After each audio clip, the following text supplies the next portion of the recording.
Previously.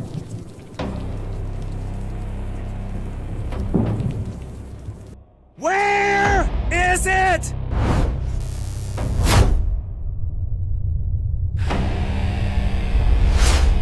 Thor, the god of thunder, wakes to a terrible realization.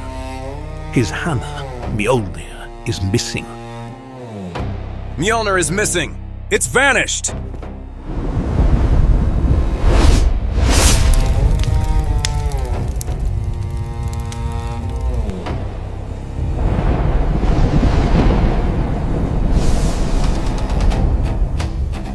He searches his chambers, every corner of his hall, but the hammer is nowhere to be found.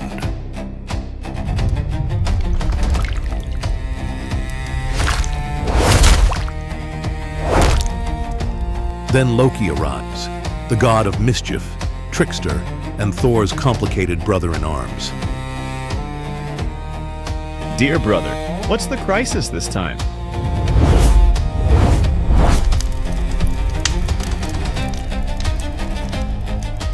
He hears what happened Some witless troll-kissing dung heap dared to steal my hammer. and offers his help. Perhaps I can help. Thor doesn't fully trust him. Help? You? Let me guess. This help comes with your usual flair for making things worse. But with no idea where to look, he agrees. Just spit it out before I regret trusting you. Loki leaves, saying he must speak with someone first. Enough banter. If I'm to get to the bottom of this, I need to have a word with someone. But who is he planning to meet? And why does his smile feel like the beginning of trouble?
Loki, son of Fabauti. How nice of you to knock for once. My lady Freyja, I've learned it's best not to barge into your presence unannounced. Your cats have sharp opinions. They do tend to leave lasting impressions on rude visitors. An object lesson I prefer not to repeat, as charming as your companions are, though I can't help but notice you're looking especially radiant. Any particular occasion? I don't need an occasion to enjoy my own splendor. But you, trickster, rarely appear without reason. Perhaps you've come to admire my decor, or have you tired of the usual chaos you sow elsewhere? Consider me a connoisseur of the refined. My unending restlessness draws me to new experiences and old friends. Oh, my promiscuous friend. New experiences, you say? Yes, we've heard a thing or two about that here in Asgard. Promiscuous? Now you repeat gossip as though it were fact. I'm quite selective, I'll have you know. My standards are simply broader than most. I'd say your standards are more flexible than a serpent in mid-slither. You mean... I'm surprised you haven't grown bored of that old story. You know perfectly well I had to distract the horse to keep the giant from completing Asgard's walls. That stallion, Svadilfari, was the builder's real secret weapon. Without him hauling stones day and night, the giant never stood a chance of finishing on time and he'd lose the bet. And letting him win wasn't exactly on our to-do list. Yes. We all remember you turning into a mare and having fun with that big horse. And then reappearing with an 8-legged foal freshly out of your womb. Seems like quite a thorough distraction. You call me promiscuous for that? It was a one-time necessity, though admittedly a memorable one. and I'll have you know I've never tried it again. I am sure you haven't. Anyway, who am I to judge? After all, I've been on the receiving end of enough idle talk myself, haven't I? Well, let's not pretend you're the pinnacle of chastity, my dear.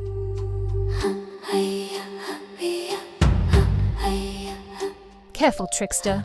You know better than to stir rumors about me, unless you wish to feed the cats. Oh, but aren't we both creatures of rumor? That shining necklace you're wearing, Brisingamen. Rumor has it the four dwarfs who forged it were quite intrigued by your charms when you acquired it.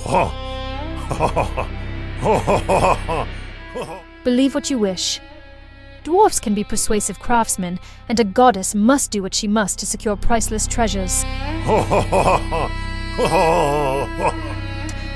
Not that you'd know anything about sacrifice for the sake of beauty. If you want to talk about sacrifice, let's compare notes. At least I came back from Svadilfari's stable with something Asgard still benefits from. Sleipnir is quite the steed, after all.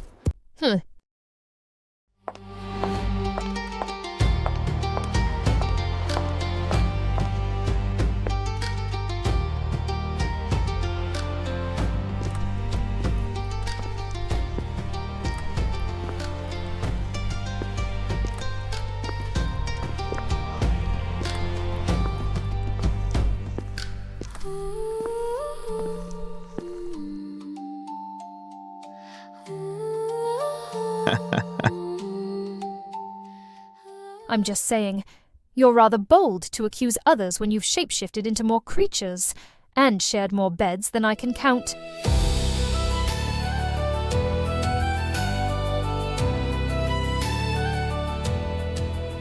You keep count, then? I'm flattered. Please, I have better things to do than catalogue your liaisons. Yet you never tire of reminding me. Almost makes me think you're jealous. Jealous? Oh, hardly. We both know I have my own amusements. I just like to watch you squirm when your heroic necessity gets rebranded as rampant promiscuity. Unjustly so, of course. After all, there is no other way to get rid of a horse from a construction site than to bang it, right?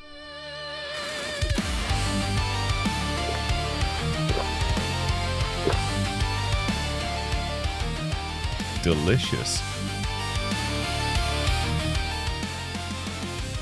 At least my shameless escapades kept Asgard safe. I'd say that earns me a bit of understanding and maybe a measure of gratitude. Gratitude indeed. Fine. Consider me grateful. Enough not to bring up the mare story too often.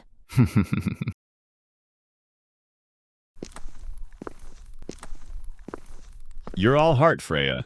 Truly. But as much as I enjoy your warmth, I do have a reason for being here.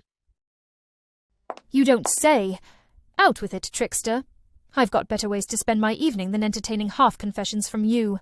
I wouldn't call it a half-confession, merely a preamble. As it happens, Mjolnir has gone missing. Oh.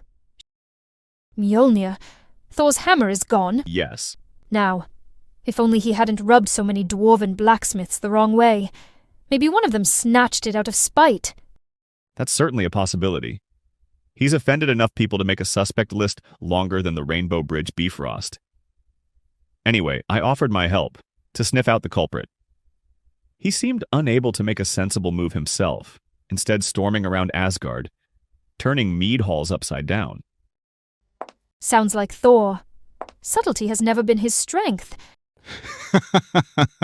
But that still doesn't explain why you are here, in my chambers, giving me every compliment under the sun, or taking cheap shots at my own reputation. It's called charm. And I might, in fact, need your help. My help?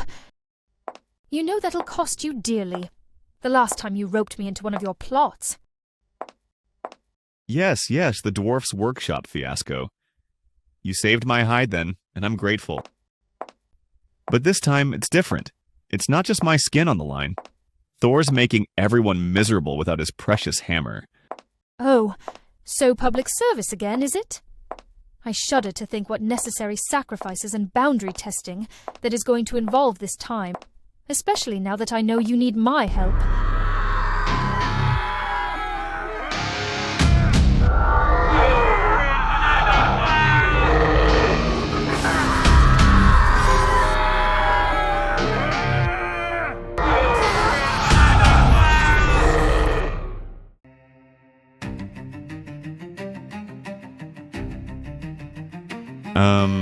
It will involve whatever it takes, but if I were you, I wouldn't worry about that just yet.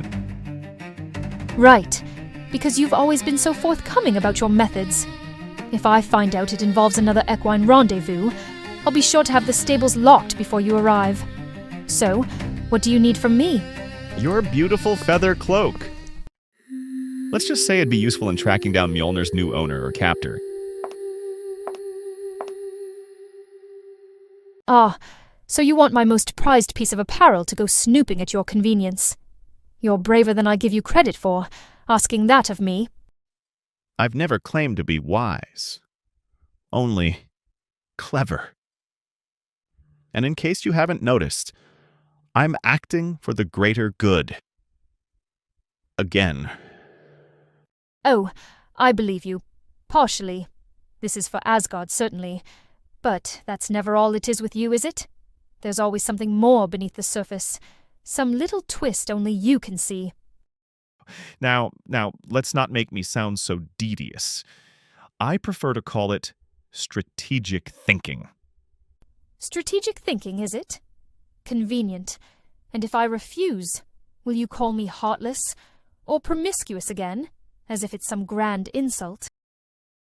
Oh, never heartless. As for your many virtues, why would I insult my best chance at success? Besides, you and I both know the rumors mean little to us. Our reputations have always been flexible. Oh, you're right. Flexible. Exactly.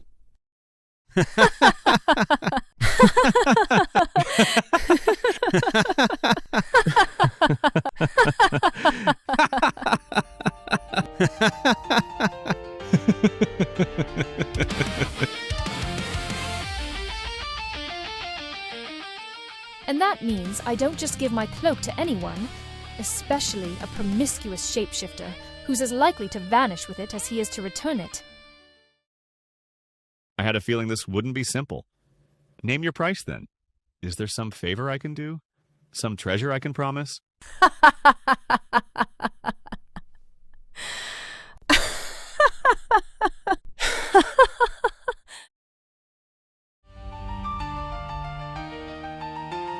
Allow me.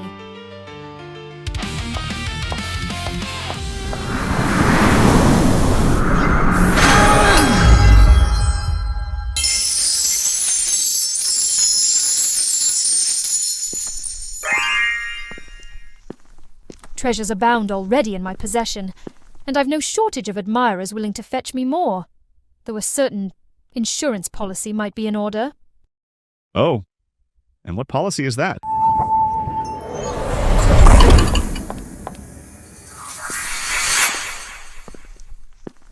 That if you fail to return my magic cloak in pristine condition, then I see to it you lose more than just your good standing in Asgard.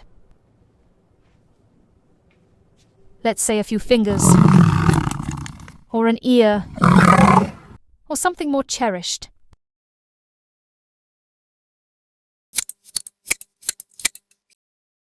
Point taken. I'll guard every feather with my life. Deal?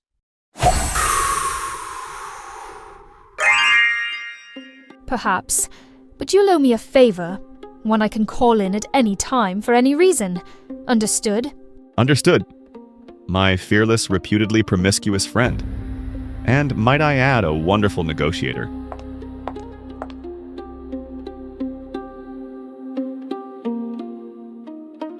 Flattery won't lessen your debt. Just find Mjolnir, and don't you dare lose my cloak. The cloak will be safe.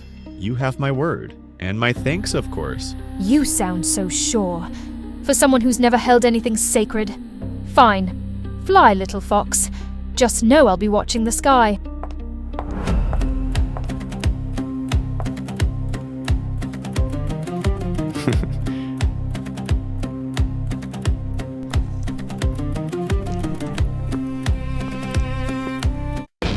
One last thing.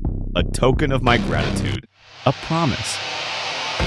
If I ever hear someone speaking ill of you, if someone dares mock you, threaten you, or make demands as if you owe them something, you can be certain they'll regret it.